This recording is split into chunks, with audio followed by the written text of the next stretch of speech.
স্ত্রীকে নিয়ে বাইকে রানাঘাট থেকে মুর্শিদাবাদ হাজারদুয়ারি ঘুরতে নিয়ে যাওয়ার পথেই ঘটল বিপদ। রেজিনগরে লরির ধাক্কায় প্রাণ গেল যুবকের।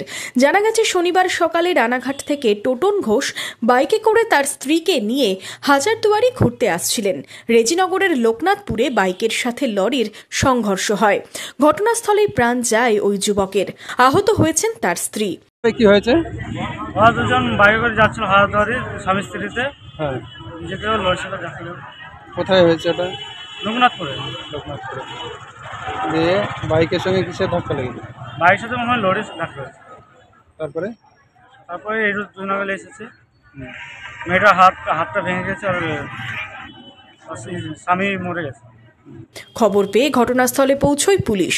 দুর্ঘটনায় চাঞ্চল্য ছড়ায় জাতীয় সড়কে।